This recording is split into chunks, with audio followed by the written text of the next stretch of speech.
को हम ऐसा नहीं है कि हम लोग इग्नोर कर देते हैं, तो आप लोग को समझते हैं बहुत होशियार है। कैमरा लगा है, अगर क्लास रोक दे, अभी रोक दे, अभी कैमरा चेक करेंगे ना, निकल जाओगे। अगर इतना मेहनत करेंगे ना तो फिर तो हॉस्पिटल पे जाएगा, यहाँ से अपने पैर पे नहीं जा पाएगा। पढ़ाई के माहौल को पढ़ाई में रखो ना। अब तुमको क्या लगता है आज हम बहुत अच्छा से पढ़ा देंगे? क्या लगता है बहुत अच्छा से पढ़ा देंगे? तुम लोग को खूब खुश हो गए। किसका लॉस होगा? हमारा। आपको लगता है ये बैच खत्म होगा, इससे बाद इससे ज्यादा भीड़ आएगा? डिसिप्लिन नाम का चीज भूल गया। मेरे टीचर कहा करते थे, सर, डियर सर, कि बेटा शिक्षा सस्ती जरूर होनी चाहिए, बट इतनी सस्ती ना होनी चाहिए कि उसे भी मिल जाए जो इसके लायक नहीं है। तो इसका आप लोग मिसयूज कर देते हो। कहां तक बताए थे?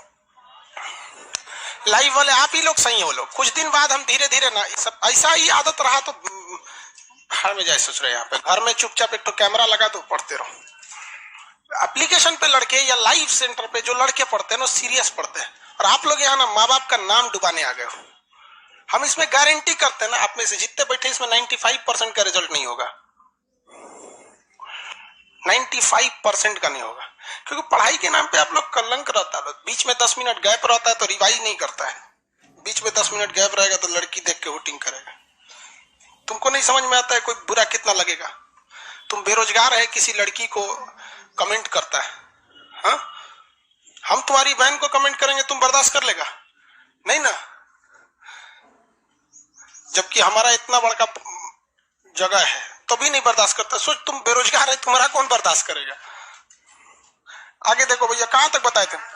धनानंद तक। मर गया था धनानंद, मरिए जिंदा था।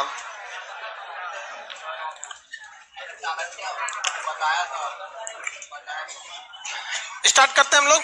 लाइव वाले लोग, आप लोग देखो यार, यहाँ पे ना 2-4 तो होता है, सब ना पड़ोसी का होता है सब संपत्ति। अब बताओ यार, जिसके बाप की गलती है उसको हम कैसे सुधार सकते हैं? वो नहीं सुधार सकता। तो आप लोग कम से कम वो पड़ोसी वाला से बगल में रहिएगा, बच के रहेंगे आप लोग। दिमाग खराब कर दिया ससुर, नहीं पढ़ाएगा आदमी। अब कौन सा वंश था ये? नंद वंश। ये जगह कौन सा था भैया? मगध। मगध जगह कौन सा है? मगध राजवंश है ये जगह। और यहां से एंट्री कौन मारा था? सिकंदर। तो भैया सिकंदर जब यहां पर आक्रमण किया तो मगध में कौन सा वंश था? नंद वंश। कौन सा वंश था? सिकंदर की सेना क्या ब्यास नदी पार की थी? सिकंदर की नौसेना प्रमुख था नियारकस, और थल सेना का प्रमुख था सेल्यूकस निकेटर। खुद एलेक्जेंडर निकेटर यानी सिकंदर अपनी सेना के साथ लौट गया। इराक में बेबीलोन में 323 ईसा पूर्व इसकी क्या हो गई? मृत्यु हो गई। शहर का नाम बेबीलोन। जो सिकंदर, इसके पिताजी का नाम फिलिप, इसके गुरुजी का नाम अरस्तु, अरस्तु के गुरु का नाम प्लेटो, उनके गुरु का नाम सुकरात। सुकरात को जहर देकर मार दिया गया था। बहुत बड़े दार्शनिक थे। उन्होंने क्या कह दिया था? उन्होंने कहा था कि जो देवी देवताओं को बलि चढ़ाया जाता है, जैसे मुसलमान में भी बलि दिया जाता है, हिंदू धर्म में भी किसी किसी जगह पे क्या जाता है? बलि दिया जाता है। तो वैसे ही उन्होंने भी कहा था कि ये सब चीजें गलत है, ये सब नहीं करना चाहिए। उनको टंगवा दिया फांसी, उन्हीं का बलि चढ़ा दिया। धार्मिक चीज बड़ी उठपटांग होता है। सोच रहा है यहाँ पे कुछ अच्छा बोलो चाहे खराब, मतलब नहीं है। तू बोला काहे रे? सीधे कर दो। तो ये सुकरात थे। सुकरात के चेला का नाम प्लेटो, प्लेटो के चेला अरस्तु, अरस्तु के चेला सिकंदर। तो गुरु का महान देखे, बड़का बड़का ये सब ए ग्रेड का पहले गुरु था सब। आजकल ना चेला उस तरह रह गया, ना गुरु उस तरह रह गया। दोनों की गलती हो चुकी है। चेला भी वैसे ही रह गया ना आजकल का। चलिए देखिए, तो यहाँ पर ये तो मर गए। अब एक बात बताइए, अभी भी तो यहाँ नंद वंश चल रहा है। नंद वंश के बाद ना आएगा मौर्य वंश। सिकंदर का आक्रमण मौर्य वंश से पहले हुआ या मौर्य वंश के बाद? मौर्य वंश से पहले। किसका आक्रमण हो गया? सिकंदर का। लेकिन ऐसा नहीं है कि सिकंदर भारत पर आक्रमण करने वाला पहला राजा था। सिकंदर भारत पर आक्रमण करने वाला पहला राजा नहीं था। सिकंदर से पहले जगह पड़ जाता था, ये पाकिस्तान है, यहाँ पर जगह का नाम है ईरान। अभी भी आप देख रहे हो बड़ा टेंशन से गुजर रहा है, हालांकि जो बाइडेन आए हैं तो थोड़ा ठीक ठाक है। तो ईरान में हकमनी वंश था। कौन सा वंश था? हकमनी वंश। हकमनी वंश के शासक डेरियस। हकमनी वंश के शासक डेरियस। क्या नाम था? डेरियस। डेरियस। डेरियस। हकमनी वंश के शासक डेरियस प्रथम, इन्हें हम लोग दाएं बाहु कहते हैं। क्या कहते हैं? दाएं बाहु। इसने पहला आक्रमण किया, किंतु ये भी उतना सफल नहीं हुआ। यहाँ पर ही कुछ खास काम नहीं किया, लौट गया, इसलिए इसका कोई खास महत्वता नहीं है। तो आपसे कहेगा कि क्या भारत पर आक्रमण करने वाला पहला विदेशी सिकंदर था? हाँ, सिकंदर था। इसका मतलब मकदूमिया वंश नहीं था जो मैसेडोनिया से आया था, क्या वो था? नहीं था। सिर्फ भारत पर आक्रमण करने वाला पहला वंश कौन था? हकमनी वंश। पहला वंश हकमनी वंश। हकमनी वंश कहाँ पे था भैया? ईरान। हकमनी वंश ईरान। हकमनी वंश कहाँ था? ईरान। हकमनी वंश के शासक कौन थे? डेरियस। उन्होंने भारत पर आक्रमण किया। बहुत बड़े न राजा थे, न ही बहुत बड़ा आक्रमण था, इसलिए इस पे कोई खास चर्चा नहीं होती है। लेकिन हाँ, याद रखना चाहिए कि मौर्य वंश की स्थापना से पहले, मौर्य वंश की स्थापना से पहले कौन कौन आक्रमण करके गया? सिकंदर। और सिकंदर से पहले डेरियस। डेरियस किस देश का था? ईरान। कौन सा वंश था? हकमनी वंश का। कोई बहुत बड़ा आक्रमण हुआ? नहीं हुआ। अब हम लोग सीधा एंट्री मारते हैं किधर पे? मौर्य वंश की ओर। अब देखिए, चाणक्य ने किसका फाइल निपटा दिया? सिकंदर का। किसका निपट गया? सिकंदर। अब चाणक्य के आगे अगला रास्ता क्या था? हाँ, धनानंद। चाणक्य के आगे अगला रास्ता धनानंद था। धनानंद को मारने के लिए इसने अपने सबसे प्रिय शिष्य किसे चुना? चंद्रगुप्त। चंद्रगुप्त मौर्य को। चंद्रगुप्त मौर्य की माता का नाम मोरा था। ये लोग पशु वगैरह पालते थे। ऐसा कहा जाता है कि ये निम्न जाति के थे। किस जाति के? निम्न जाति के। हालांकि कई जगह पे इन्हें मतलब क्षत्रिय बताया गया, लेकिन ये क्षत्रिय थे नहीं। ये किस जाति के थे? निम्न जाति के रहने वाले थे। किसी को कोई दिक्कत नहीं है। तो महापद्मनंद का बेटा धनानंद। धनानंद ने किसकी बेइज्जती किया था? चाणक्य की। चाणक्य ने अपना किस शिष्य को चुना? चंद्रगुप्त मौर्य। किसे चुना? चंद्रगुप्त मौर्य। चंद्रगुप्त मौर्य जो थे उसने वो किस, इसके माता का नाम क्या था? मोरा। ऐसा कहा जाता है कि इनके पिता को बंदी बना लिया था चंद्रगुप्त मौर्य। तो देखिए, सॉरी, धनानंद। तो धनानंद से दुश्मनी चंद्रगुप्त मौर्य की भी थी। किसको लेकर? पिता को लेकर, चंद्रगुप्त मौर्य को भी। और धनानंद से दुश्मनी चाणक्य को भी थी, अपनी बेइज्जती को लेकर। और धनानंद से दुश्मनी खुद उसके पूरे मगध की प्रजा को भी थी। ये हमेशा नशा में मिलीन रहता था। खुद इसकी बेटी दूरधरा इसको पसंद नहीं करती थी। बाबूजी को अपने, दूरधरा जो थी इसकी खुद की बेटी थी, उसको ज्यादा पसंद नहीं करती थी। तो ये इस सब को देखते हुए अगल बगल के साम्राज्य को धीरे धीरे मौर्य, चंद्रगुप्त मौर्य तथा इसके गुरु का नाम क्या था? चाणक्य। क्या नाम? चाणक्य। ये लोग अगल बगल के साम्राज्य को, किसको? अगल बगल के साम्राज्य को क्या करने लगे? मिलाने लगे और अपने ओर लेने लगे। और इन्होंने डिसाइड किया कि अब हमको कहाँ आक्रमण करना है? मगध में करना है। हालांकि इनका पहला आक्रमण सफल हुआ था कि असफल हो गया था? असफल हो गया था, क्योंकि डायरेक्ट कहाँ चल गए थे? पाटलिपुत्रा। डायरेक्ट ये लोग पाटलिपुत्रा चले आए थे, क्योंकि मगध की राजधानी जो हो गई थी, क्या हो गई थी? पाटलिपुत्रा। मगध की राजधानी पाटलिपुत्रा हो गई थी। लेकिन ये सफल नहीं हो पाए थे। सफल नहीं हो पाए। बाद में धीरे धीरे अलग अलग साम्राज्य को मिलाते गए, छोटी बड़ी सेना सबको मिलाते गए और अचानक आक्रमण कहाँ किया था? मगध में। और मगध में जब आक्रमण किया तो दूरधरा इत्यादि के सहयोग से इन्होंने महल के उस गुप्त रास्ते का पता लगा दिया जो सीधे कहा जाता था? महल के अंदर। और धनानंद का क्या कर दिया था? अंत कर दिया। और धनानंद के अंत के बाद भारत में कौन सा वंश आ गया? मौर्य वंश। कौन सा वंश भैया? मौर्य वंश। इससे पहले कितने वंश आप देख चुके हैं? देखिए, हसीन मशूक सा, हसीन मशूक सा, हसीन मशूक सा। कौन सा वंश? हर्यंक वंश, शिशुनाग वंश, नंद वंश। नंद वंश के पहले शासक धनानंद, सॉरी, महापद्म नंद कलिंग पर आक्रमण किया था। क्षत्रियों का नाश करके सर्व क्षत्रांतक उपाधि, कलिंग पर जीत कर एकराट की उपाधि धारण किया था। ये धनानंद। धनानंद का बेटा, सॉरी, महापद्मनंद। महापद्मनंद का बेटा धनानंद। धनानंद ने उड़ीसा यानी कलिंग में नहर का निर्माण किया था। इसने चाणक्य को निकाल दिया। इसकी हत्या किसने किया? चंद्रगुप्त मौर्य। कौन से वंश की स्थापना कर दिया? मौर्य वंश। क्या जगह भी चेंज हुआ था? नहीं। जगह चेंज हुआ? नहीं, जगह तो वही था। केवल क्या चेंज हुआ? गद्दी चेंज हुआ। जिस तरह भारत आज भी जगह है, मनमोहन सिंह के जगह गद्दी चेंज हो गया। किसका? नरेंद्र मोदी जी। मोदी जी का क्या हुआ? बस गद्दी चेंज हुआ। उसी तरह यहाँ पे भी चेंज हुआ। अब मौर्य वंश के संस्थापक थे चंद्रगुप्त मौर्य। इनके बारे में बड़ी बड़ी कहानी है चंद्रगुप्त मौर्य के बारे में। अब इनकी कहानियों में अभिलेख, इनकी जानकारी कहाँ से मिलती है? तो पत्थर उत्थर पे कहीं लिखा होगा, तो अभिलेख से इनकी जानकारी मिलती है। कुछ विदेशी किताबों में इनकी जानकारी मिलती है। कुछ खुद चाणक्य की पुस्तक अर्थशास्त्र, चाणक्य की पुस्तक अर्थशास्त्र, इसमें भी क्या मिलती है? जानकारी मिलती है। तो ये सब सर हम खाली नक्शा में भरते हैं। महापद्मनंद कर दिया अपनी, और खाली नक्शा में भरता है। चलिए ध्यान दीजिए यहाँ पर। तो अब हम लोग स्टार्ट करते हैं किसके बारे में? मौर्य वंश। मौर्य वंश के संस्थापक चंद्रगुप्त मौर्य। ऊंचे जाति के या निम्न जाति?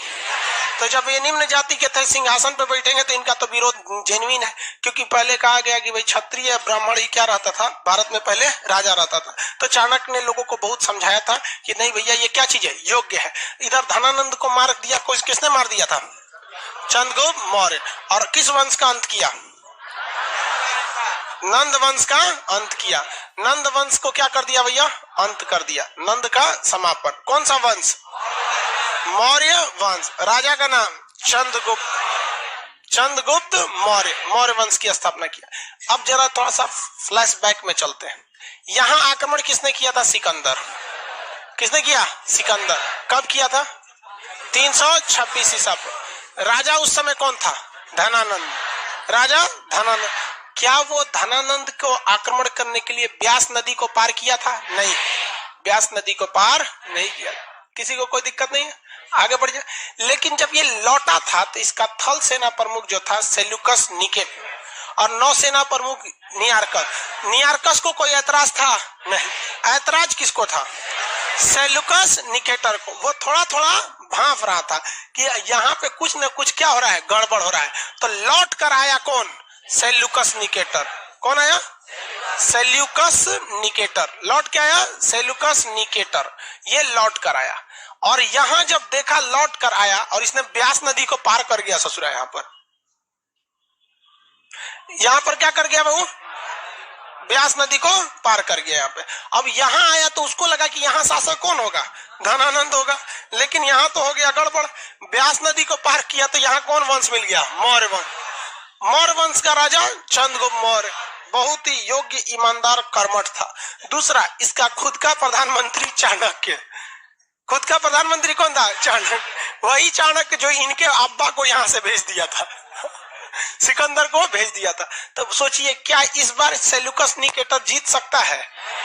हेलने का तो हेल गया यहाँ पर। लेकिन दिक्कत ये थी कि इसको ये बात का किसी ने बता दिया कि भैया यहाँ चंद्रगुप्त मौर्य के पास बहुत ज्यादा हाथी हैं सब। तो इसने भी अपनी सेना में क्या लेके आया था? हाथी लेके आया था। ये बात पता चल गई चंद्रगुप्त मौर्य के प्रधानमंत्री यानी चाणक्य को कि ससुरा हाथी लेके आया है। तो युद्ध का माहौल बनाने से पहले ये लोग थोड़ा सा समय कर लिए, घेर लिए इत्यादि को पूरी तरह से, और बरसात का दिन का इंतजार किया और युद्ध को उस डायरेक्शन में ले गए जिधर पानी भर जाता है। अब जब पानी भर जाएगा ना तो उसमें चंद्रगुप्त मौर्य ने अपनी फौज में जो बहुत सारे मात्रा में घोड़े को रखा था।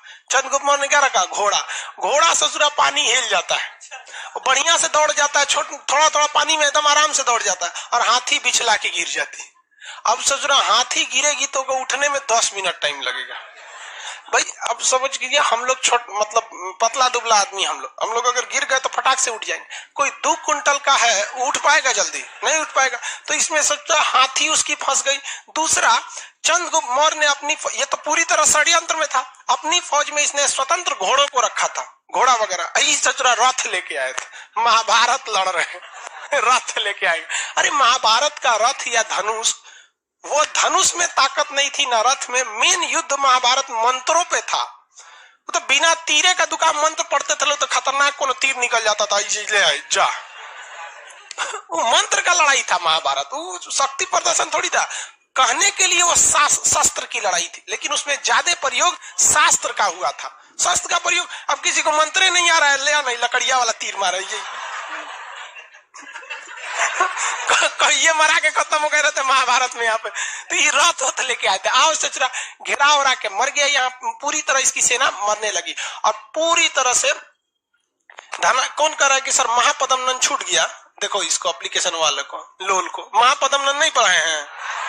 मैंने चंद्रगुप्त मौर्य ऐसे ही चलाया।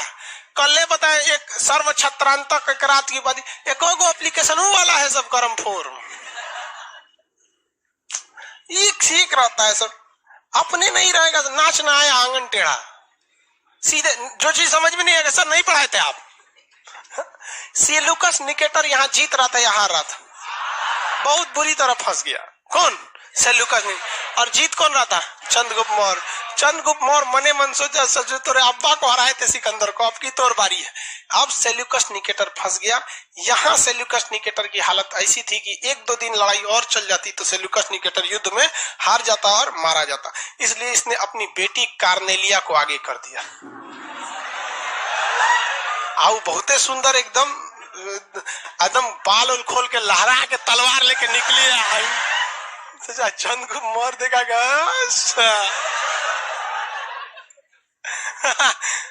अब उसके आगे आप समझ में करते हैं। फर्स्ट टाइम देखा तुझे लव हो गया, सेकंड टाइम में सब हो गया। चंद को मौर्य ने किसको बोला? सेल्यूकस निकेटर को, बबुआ हम एकरा से ब्याह कर तो।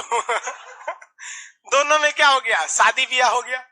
आए थे युद्ध का नगाड़ा बजाने, बज गया तिलक। नहीं समझ गया? तिलक हो गया। अभी दोनों में क्या हो गया? शादी हो गया। तो चंद्रगुप्त मौर्य ने शादी किससे किया? कार्नेलिया, जिसे हम लोग हेलन भी कहते हैं। क्या कहते हैं? हेलन। कार्नेलिया को क्या कहते हैं? हेलन कहते हैं। अब वो क्या बन गए? ससुर जी। क्या बन गए? ससुर जी। लेकिन ये बताइए, कभी ऐसा बाप निश्चिंत होकर रह सकता है, वो भी ऐसे दामाद से जिसे युद्ध के मैदान में लड़ाई लड़ रहा था कुछ दिन पहले? नहीं। तो इसको एक बात का टेंशन जरूर था कि कहीं ऐसा ना हो कि हम यहाँ से अपनी सेना लेकर वापस जाएं यूनान, तो यहाँ हमारी जो पत्नी है हेलन, इसको कहीं नहीं, इसकी जो पत्नी है यानी उसकी बेटी हेलन, कहीं उसको चंद्रगुप्त मौर्य थूर मत दे। अगर थूर थार दिया तो दिक्कत हो जाएगा। तो इसने सोचा थूरे ना, इसके लिए क्या करें? तो दहेज दिया। क्या दिया? दहेज। दहेज में एरिया, आराकोसिया, जेड्रोसिया, पेरिस्पेमियाई, ये 4 गो क्षेत्र दहेज में दे दिया। एरिया, आराकोसिया, जेड्रोसिया, पेरिस्पेमियाई का वर्तमान नाम है काबुल, करधान, मकरात और हेरान। काबुल, कंधार, मकरान और हेरात। काबुल, कंधार पूरा अफगानिस्तान था उस तरह, मकरात और हेरात ये पूरा पाकिस्तान। तो चंद्रगुप्त मौर्य के दहेज में मिला था पूरा पाकिस्तान और पूरा अफगानिस्तान। एक बिहारी के छोड़े हुए दहेज पर आज 2 देश खड़े हैं सब। इतिहास गवाह है, सोचा बिहारी बहुत दहेज लेता है। अरे बाप रे बाप, गजब। लेकिन बहुत गलत है ये, आप लोग समझिए इसको गलत। दहेज हमको सोचा, दहेज में हमको लगता है कि खूब से खूब हमारा 11-12 हजार रुपया से ज्यादा ना मिलने वाला, बहुत हो गया। क्या करेंगे दहेज लेके? कितना दे सकते हैं? हाँ, इतना तो मतलब देने के लिए चंद्रगुप्त मौर्य के पास भी नहीं रहेगा। हम किसी का पेट नहीं भर सकते ना इच्छा। भाई हमको जितना रहेगा हम अपने हिसाब से रखेंगे। सबको कहते हैं आप ज्यादा दहेज लेंगे, ज्यादा नखड़ा उठाना पड़ेगा, ज्यादा खर्च करना पड़ेगा। और लड़की को भी कहते हैं जो ज्यादा दहेज लेता है, आप ससुराल को ससुराल नहीं अपना हॉस्टल समझिए, जिसका एक ही बार फीस भर दिए आप लोग। समझ में गया? सास ज्यादा हुक्म चलाए तो सीधा कहिए। खान सर बोले थे कि दहेज लिया ससुराल, ससुराल नहीं हॉस्टल है, और तुम मेरी सास नहीं वार्डन है, हॉस्टल की वार्डन। यहाँ पे तू पैसों लेगी, दहेजों लेगी, इज्जत लेगी, कोई एक चीज मिलेगा, एक चीज, सम्मान या पैसा। डिसाइड करियो क्या मिलना चाहिए आपको। पैसा कोई बहुत बड़ा चीज नहीं होता है यहाँ पे। समझ में आया कि नहीं गया? कौन चीज हो गया? तोरा वैसो दहेज ना मिलेगा, टेंशन नहीं। सर हम नहीं लेंगे, एक मिलबो कहाँ करेगा? लड़की लोग बताओ उसको मिलेगा? तो लड़की मिल जाए बहुत है।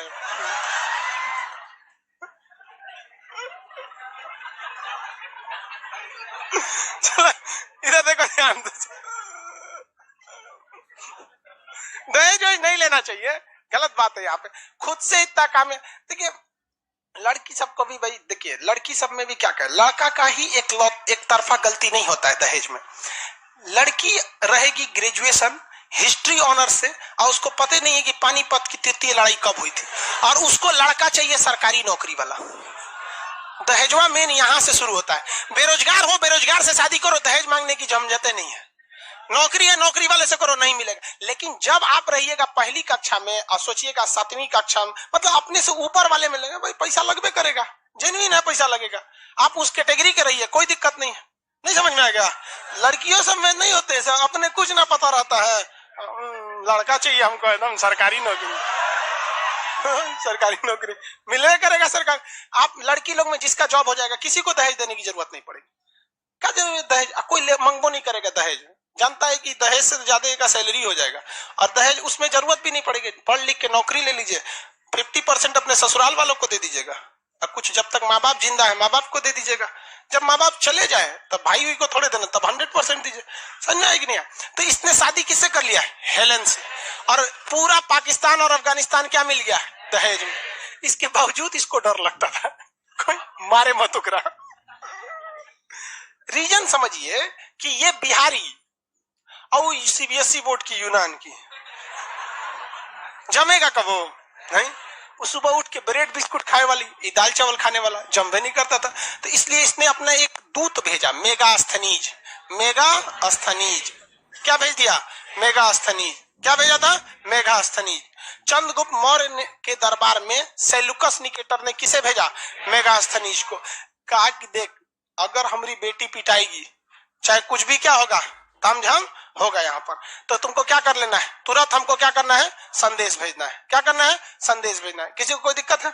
आगे बढ़ जाए तो तुरंत संदेश। लेकिन बाद में धीरे धीरे सब सही हो गया, कोई दिक्कत नहीं रह गया, यहाँ पर सब कुछ सब खुशहाल जिंदगी जीने लगे। मेगास्थनीज में बिहार में बस गया अच्छा से, इसको भी कोई दिक्कत नहीं आने लगा।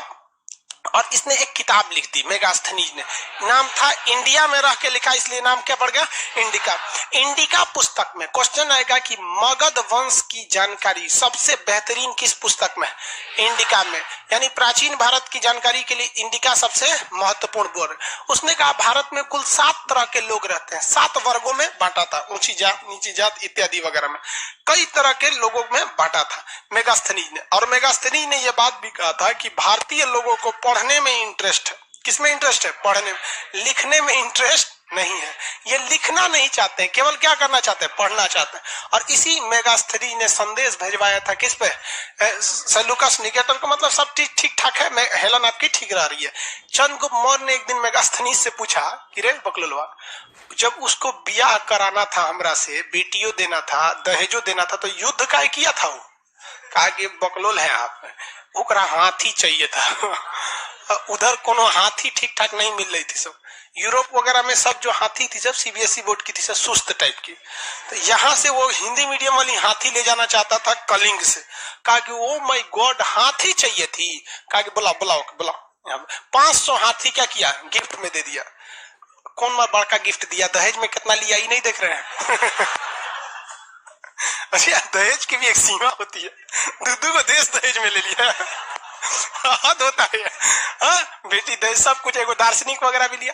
तो खैर ये सब चीज चलते रही। दहेज, उस समय जो दहेज लिया गया था, आप बात समझिए, वो दहेज के रूप में नहीं था, वो क्षेत्रफल विस्तार का था कि हम तो लेबे करेंगे, या दहेज में दीजिए या युद्ध हार के आपकी लाश पे चढ़ के ले लेंगे। तो होशियार निकला, कहा कि एक ऐसा बिहारी सबसे नहीं हटना चाहिए, इन सबको दे देना चाहिए। तो ये इधर उनका चैप्टर क्लोज हो गया। इधर मेगास्थनीज, ये लोग अपना खुशहाल जिंदगी जीने लगे यहाँ पर। अब चंद्रगुप्त मौर्य जो था ना, बहुत सामाजिक कार्य भी करता था, सामाजिक कार्य भी बहुत करता था। इसने बंगाल के क्षेत्र में भी कई काम किए, नहर वगैरह का निर्माण किया, बहुत सारा काम बंगाल में किया, जिसका जानकारी वहां एक पत्थर है जिसका नाम है महास्थान। पत्थर में जगह का नाम क्या है? महास्थान। वहां इसने अपनी जानकारी लिखा कि भैया बंगाल में भी हमने बहुत सारा काम किया। उत्तर प्रदेश का गोरखपुर में, वहां पे शाहगौर जगह है, उत्तर प्रदेश में गोरखपुर है जहां शाहगौर जगह है। तो उत्तर प्रदेश भी किसके अंडर में आ रहा था? चंद्रगुप्त मौर्य में। चंद्रगुप्त मौर्य के समय उत्तर प्रदेश में गया तो वहां भीषण अकाल पड़ गया। भीषण क्या पड़ गया? अकाल पड़ गया। तो वहां पर चंद्रगुप्त मौर्य ने कहा कि लोगों को, जो धनी लोग हैं, वो कुछ कुछ क्या कर सके? दान दे। मैं स्वयं दान दे रहा हूं अकाल पीड़ित लोगों को। आप सारे लोगों से अपील करते हैं कि ये पीएम केयर फंड में आप लोग भी पैसा दीजिए। नरेंद्र मोदी जी ने डोनेट वाला बात निकाला था ना, चंद्रगुप्त मौर्य से निकाला था कि आप सब लोग डोनेट कीजिए, हम भी डोनेट कर रहे हैं। तो चंद्रगुप्त मौर्य ने अकाल के समय लोगों की मदद करने के लिए, अकाल के समय मदद करने के लिए जो जानकारी दिया, वो किस अभिलेख से मिला है? शाहगौर अभिलेख। कौन सा अभिलेख? शाहगौर। अकाल में दिए गए राहत सामग्री की जानकारी किस अभिलेख से मिला है? शाहगौर। शाहगौर अभिलेख यूपी के कहां पर है? गोरखपुर। गोरखपुर का शाहगौर अभिलेख किसने बनवाया? चंद्रगुप्त मौर्य। अभिलेख का मतलब क्या होता है? पत्थर पर लिख देना। पत्थर पर क्या कर देना? लिख देना। किसी को कोई दिक्कत नहीं यहाँ पर। चंद्रगुप्त मौर्य ने कौन से धर्म को अपनाया था? चंद्रगुप्त मौर्य ने जैन धर्म को अपनाया था। किसके नेतृत्व में? स्थूलबाहु या भद्रबाहु? भद्रबाहु के नेतृत्व में अपनाया था। किसके नेतृत्व में? भद्रबाहु। चंद्रगुप्त मौर्य का जो साम्राज्य था वो केवल पूरब या मध्य भारत में नहीं था, बल्कि इवन की गुजरात में भी था। कहां पर था? गुजरात में था। कैसे पता चलता है कि गुजरात का एक शासक था जिसका नाम था रुद्रदामन। गुजरात का एक शासक था जिसका नाम था रुद्रदामन। बहुत साल बाद जब पत्थरों की खुदाई हो रही थी तो वहां एक अभिलेख मिला, जो किसका अभिलेख था? रुद्रदामन का। और रुद्रदामन ने लिखा है कि मैं गुजरात का शासक रुद्रदामन यहाँ स्थित सुदर्शन झील का पुनर्निर्माण करवा रहा हूँ। निर्माण नहीं करवा रहा हूँ, पुनर्निर्माण करवा रहा हूँ। इस झील का निर्माण, किस झील का? सुदर्शन झील का निर्माण। इस झील का निर्माण चंद्रगुप्त मौर्य यानी मगध का शासक चंद्रगुप्त मौर्य ने सरकारी खर्च पर कहां पे कराया था? गुजरात में कराया। कहां कराया था? गुजरात। इसका मतलब ये पता चलता है कि चंद्रगुप्त मौर्य का साम्राज्य पूरब में बंगाल तक था कि नहीं था? अब पश्चिम में गुजरात तक, और दहेज में तो एक दो ले लिया था। तो चंद्रगुप्त मौर्य का पश्चिमी विस्तार, चंद्रगुप्त मौर्य का पश्चिमी विस्तार की जानकारी किस अभिलेख से मिलती है? जूनागढ़ अभिलेख। किस अभिलेख से? जूनागढ़ अभिलेख। किस अभिलेख से? जूनागढ़ अभिलेख से। जूनागढ़ अभिलेख किसका है? जूनागढ़ अभिलेख किसका है? किसका? रुद्रदामन। तो रुद्रदामन ने क्या लिखा है कि हम बनवाए हैं झील? क्या लिखा है? पुनर्निर्माण करवा रहे हैं, जीर्णोद्वार या पुनर्निर्माण करा रहे हैं। इसका निर्माण मगध शासक चंद्रगुप्त मौर्य ने सरकारी खर्च पर कराया था। महास्थान अभिलेख कहाँ है? बंगाल में। महास्थान अभिलेख बंगाल में। तो इससे यह पता चलता है कि चंद्रगुप्त मौर्य का शासन पूरब तक था। और जूनागढ़ अभिलेख से क्या पता चलता है कि चंद्रगुप्त मौर्य का शासन पश्चिम तक था। और मेगास्थनीज की पुस्तक इंडिका जो है, इंडिका, इससे पता चलता है कि भैया एरिया अराकोसिया जेड्रोसिया ये दहेज में लिया था। अकाल के समय दी जाने वाली सामग्री की जानकारी किससे मिली? शाहगौर अभिलेख से। किस अभिलेख से? शाहगौर। कौन अभिलेख भैया? शाहगौर अभिलेख। शाहगौर अभिलेख कहाँ है? उत्तर प्रदेश के गोरख। आप बताएंगे चंद्रगुप्त मौर्य को इतना महान बनाने में सबसे ज्यादा योगदान किसका? किसका था? चाणक्य। चाणक्य के पिताजी का नाम क्या था? गुणी। गुणों से भरपूर थे, क्वालिटी था, गुण नहीं बोलते, बहुत गुणवान व्यक्ति है, तो गुणी थे। गुणी पुत्र चाणक्य। गुणी पुत्र चाणक्य। इनके पिता का नाम क्या था? गुणी। तक्षशिला में ये क्या करते थे? शिक्षा, मतलब प्रोफेसर थे। तक्षशिला कहां पर है? पाकिस्तान में। तक्षशिला पाकिस्तान। उस समय पाकिस्तान में नहीं था, भारत में था। अभी है पाकिस्तान में। तो तक्षशिला कहते। क्या नाम था ने? चाणक्य। चाणक्य का दूसरा नाम बता सकते हैं? विष्णुगुप्त या कौटिल्य? विष्णुगुप्त या कौटिल्य? विष्णुगुप्त या कौटिल्य। बहुत ही विद्वान व्यक्ति थे। इनकी पुस्तक का नाम बता सकते? क्या नाम है? अर्थशास्त्र। अर्थशास्त्र। क्या यह अर्थशास्त्र इकोनॉमी से रिलेटेड है? अर्थशास्त्र इकोनॉमी से ना रिलेटेड होके राजनीति से है। किससे है? राजनीति से। किससे है? राजनीति से। अर्थशास्त्र। ऐसा ही एक किताब लिखा गया है जिसको द प्रिंस, किताब का नाम है प्रिंस, मैकियावेली ने लिखा है। किसने लिखा है? मैकिया। यूरोप का एक ऐसा ही विद्वान व्यक्ति था जिसका नाम था मैकियावेली। उसने किताब लिखा द प्रिंस। द प्रिंस में वैसी ही बातें लिखी गई हैं जो अर्थशास्त्र में लिखी गई। चाणक्य की पुस्तक अर्थशास्त्र में लिखा गया है कि राजा किस तरह से महान हो सकता है, और मैकियावेली की पुस्तक द प्रिंस में लिखा है कि राजा किस तरह से महान हो सकता है। द प्रिंस का मतलब ये होता है राजा। तो बताइए भारत का मैकियावेली किसे कहते हैं? चाणक्य को। भारत का मैकियावेली। अब भारत की द प्रिंस पुस्तिका अर्थशास्त्र, दोनों की चीजें एक ही हैं। द प्रिंस ये अर्थशास्त्र का संबंध किससे है? राजनीति से। किससे है? राजनीति से। अर्थशास्त्र में कुल कितने अधिकरण हैं? 15 अधिकरण। अधिकरण मतलब लेसन। अर्थशास्त्र में कुल कितने लेसन है? 15 अधिकरण है। 15 अधिकरण है। अर्थशास्त्र को किताब का रूप समाजशास्त्री ने दिया था। क्या दिए थे? समाजशास्त्री ने दिया था। एक व्यक्ति था, खैर कोई बात, उससे कोई इंपॉर्टेंट नहीं है। समाजशास्त्री नामक विद्वान ने दिए थे। अर्थशास्त्र जो है वो किससे संबंधित है? राजनीति। इसमें कहा गया है कि किसी भी राजा के पास 7 अंगों का होना जरूरी है, जिसे राजा का सप्तांग सिद्धांत कहते हैं। क्या कहते हैं? सप्तांग सिद्धांत। किसी भी बढ़िया राजा के पास क्या कितने गुण होने चाहिए? 7। कितने गुण होने चाहिए? 7। इसे हम क्या कहते हैं? सप्तांग सिद्धांत। राजा का कौन सा सिद्धांत? राजा का सप्तांग सिद्धांत। राजा का कौन सिद्धांत? सप्तांग सिद्धांत। अब 7 सिद्धांत हम समझते हैं। जैसे मान के चलिए ये कोई क्षेत्र है, ये कोई क्षेत्र है। अब राजा के पास क्या चीज होना चाहिए? इस जगह का मान के चलिए कि कोई क्या है, राजा है। इसके पास कितनी चीजें होनी चाहिए? 7, कम से कम ये 7 होना चाहिए। सबसे पहले राजा योग्य होना चाहिए, वरना क्षेत्रफल कितना भी बड़ा रहेगा, धनानंद योग्य नहीं था, इसलिए उसका साम्राज्य क्या हो गया? बिखर गया। तो राजा क्या होना चाहिए? योग्य होना चाहिए। तो राजा हो गया। दूसरा कहा था कि अमात्य। अमात्य, अमात्य मतलब मंत्री। इनका मंत्री भी योग्य होना चाहिए। मंत्रियों को जो जिम्मेदारी दें वो काम अच्छे से कर सके। जैसे नरेंद्र मोदी भारत के एक तरह से राजा है, इनमें तो योग्यता है, सब कुछ करते हैं।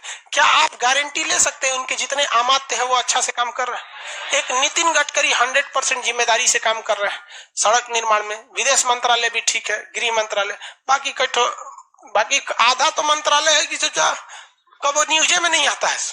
अच्छा काम करेंगे तब ना न्यूज में आएंगे। कैसे ही कोई आपको मंत्री याद रखेगा? कल ग्रुप डी के एग्जाम तक याद रखता है कि फलाना मंत्री कौन है, उसके बाद थोड़ी याद रखता है। तो पहला कौन था? राजा। राजा को क्या होना चाहिए? योग्य। और अमात्य को भी योग्य होना चाहिए। अमात्य को योग्य होना चाहिए। जनपद क्या होना चाहिए? जनपद। जनपद मतलब क्षेत्र। महाजनपद भी तो एक क्षेत्र था ना।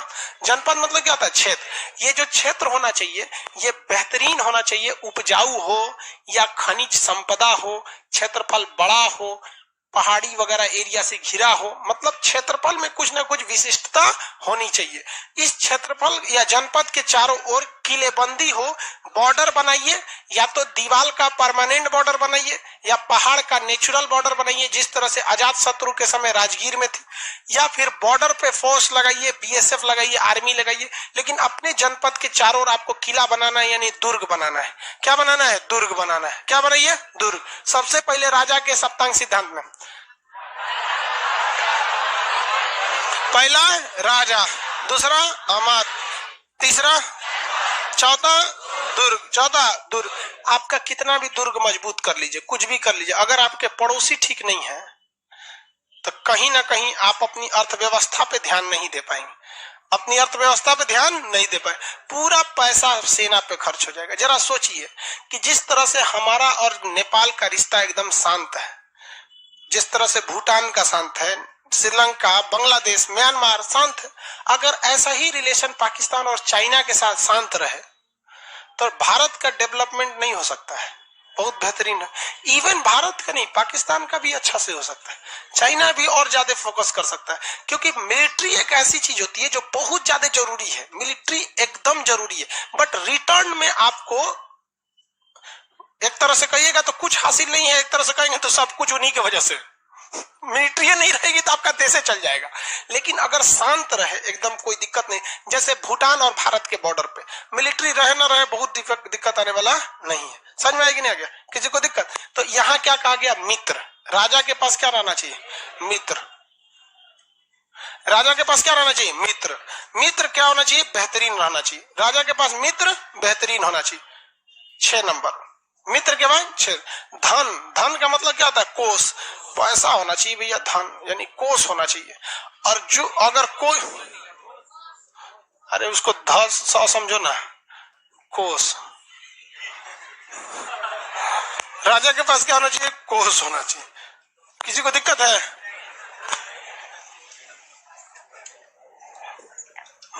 राजा के पास क्या होना चाहिए? कोष। उसके बाद क्या होना चाहिए? दंड, न्याय।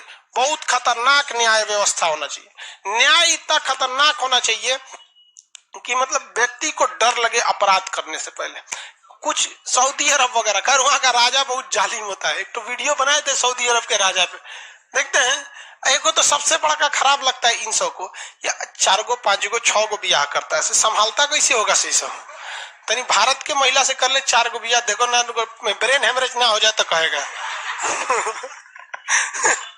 दिमाग छट जाएगी सब, गुस्सा दिलाएगी सब खुद है, अपने गुस्सा जाएगी सब। हमको लगता है कि वहां का लड़की सब बहुत सीधा होती होगी। भारत में कोई कर पाएगा 4 गो ब्याह?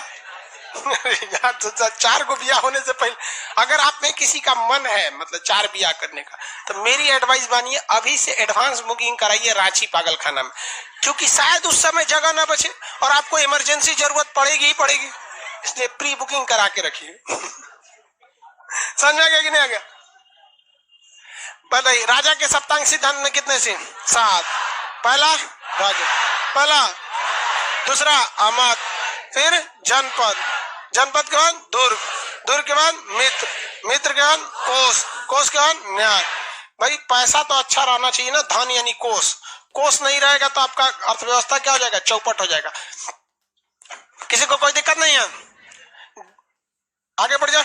एक कर है कि सऊदी अरब के यहाँ से कानून लाना चाहिए। नहीं भैया, इंडिया में कानून सही, हर देश का कानून अपनी जगह से, हम लोग का कानून गलत नहीं है, हम लोग का कानून बहुत अच्छा है, बस थोड़ा सा लेट हो जाता है, लेट हो जाता है। लेट नहीं हो तो हम लोग का कानून भी तो एक नंबर है। दामिनी की हत्यारा जो दिल्ली रेप केस हुआ 2014, 20 में फांसी हुआ, निर्भया केस में 2014 में हुआ, 14 में कर दीजिए फांसी। दिक्कत हमारी समस्या है, गलत न्याय नहीं है, हमारी समस्या लेट प्रोसीजर है। हमारे यहाँ एसएससी गलत नहीं है, सोचा लेट कर देती है 4 साल, इसलिए गलत है। समझाएगा कि नहीं? हर चीज का एक टाइमिंग रहना चाहिए ना। यहाँ पे ये समझ में आ गया राजा के सप्तांग सिद्धांत, अर्थशास्त्र वगैरह सब कुछ समझ में आ गया आप लोग को? किसी को कोई दिक्कत नहीं है अर्थशास्त्र के सिद्धांत में? आगे बढ़ जाते हैं अर्थशास्त्र के सिद्धांत में। चंद्रगुप्त मौर्य अर्थ इनके चाणक्य के ही देखरेख में शासन करता था। अंतिम समय में चंद्रगुप्त मौर्य ने कौन सा धर्म अपना लिया था? जैन धर्म। किसने कौन सा धर्म अपनाया? जैन धर्म। जैन धर्म। मेगास्थनीज इसकी सारी जानकारी कहाँ देते रहता था? सेल्यूकस निकेटर को दूत के माध्यम से भेजते रहता था। इसी तरह यूनान में एक शासक, एक लेखक था, उसका नाम था जस्टिन। जस्टिन ने अपनी किताब में लिखता है कि भारत में सेंड्रोकोटस एक बहुत महान शासक है। उसने अपनी किताब में लिखता है, देखिए ध्यान से, भारत का एक सेंड्रोकोटस शासक बहुत महान है, वो मगध का शासक है, उसके प्रधानमंत्री का नाम चाणक्य है, वो जैन धर्म को अपनाता है, वो बहुत ही योग्य शासक है। सोच रहा हूं चंद्रगुप्त मौर्य की जगह वो क्या लिख रहा है? सेंड्रोकोटस। सेंड्रोकोटस अब भारत के लोग कर रहे, भारत में तो कोनो सेंड्रोकोटस है नहीं। तो एक इतिहासकार था जो यूनान का भी इतिहास लिखता था और भारत का भी इतिहास लिखता था। यूनान के लोगों को लगता था कि भारत का सबसे योग्य शासक सेंड्रोकोटस है। क्या नाम? सेंड्रोकोटस। जबकि भारत में सेंड्रोकोटस नाम का कोई शासक ही नहीं था, यहाँ कोई सेंड्रोकोटस नहीं था। तो विलियम जोन्स ने स्पष्ट किया कि जो सेंड्रोकोटस शब्द का प्रयोग किया जा रहा है वो किसके लिए किया जा रहा है? William Jones. किसके लिए? चंद्रगुप्त मौर्य के लिए। किसके लिए? चंद्रगुप्त मौर्य के लिए। आगे बढ़े तो बताइए, चंद्रगुप्त मौर्य की पहचान, चंद्रगुप्त मौर्य की पहचान सेंड्रोकोटस से मैच कराने का काम किसने किया था? William Jones. किसने किया? William Jones. चंद्रगुप्त मौर्य की पहचान सेंड्रोकोटस से किसने किया? William Jones. यूरोप में या फिर यूनान में चंद्रगुप्त मौर्य का नाम क्या है? सेंड्रोकोटस। सेंड्रोकोटस। अब कुछ क्वेश्चन पूछते हैं, बताएंगे। भद्रबाहु के नेतृत्व में चंद्रगुप्त मौर्य कहाँ चला गया? कर्नाटक। और कर्नाटक के श्रवणबेलगोला में कौन सी विधि से प्राण, संलेखना विधि से अपना प्राण त्याग दिया? संलेखना विधि से अपना प्राण त्याग दिया। और यहाँ चंद्रगुप्त मौर्य की जगह शासक बना बिंदुसार। पॉइंट सार, बिंदुसार।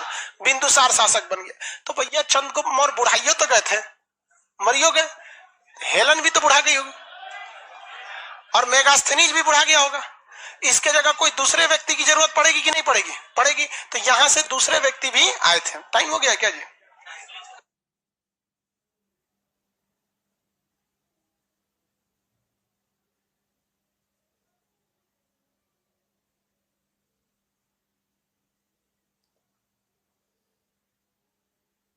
लाइव पटना वाला बहुत हल्ला करता है, पता नहीं कौन दुनिया का रहता है। 2 दिन छुट्टी करके 2 दिन का क्लास एप्लीकेशन पे डाल देंगे, 2 दिन यहाँ मिलवे नहीं करेगा। हर बैच को बार बार समझाएंगे। चंद्रगुप्त मौर्य ने अपनी जो प्राण त्यागा था किस विधि से? संलेखन। कहां पर? कर्नाटक। कर्नाटक के कौन सा पर्वत? श्रवणबेलगोला। कौन सा? श्रवणबेलगोला। कौन पर्वत? श्रवणबेलगोला। कहां पर है? कर्नाटक में। चंद्रगुप्त मौर्य के बाद अगला शासक कौन बना? बिंदुसार। अगला शासक बिंदुसार। बिंदुसार भी एक योग्य शासक था, लेकिन उतना महान काम नहीं कर पाया था बिंदुसार। चंद्रगुप्त मौर्य स्टार्ट करते हैं लोग। चंद्रगुप्त मौर्य ऊंचे जाती या नीचे जाती? चंद्रगुप्त मौर्य की माता का नाम, इनके पिता को बंदी बनाया था धनानंद। चंद्रगुप्त मौर्य की शिक्षा कहाँ पे हुई थी? तक्षशिला। वर्तमान में किस देश में है? पाकिस्तान में है। चंद्रगुप्त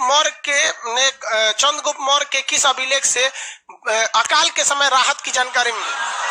सागर अभिलेख। कौन सा? किस अभिलेख से चंद्रगुप्त मौर्य के पूर्वी शासन की जानकारी मिलता है? महास्थान कहां पर है ये? बंगाल।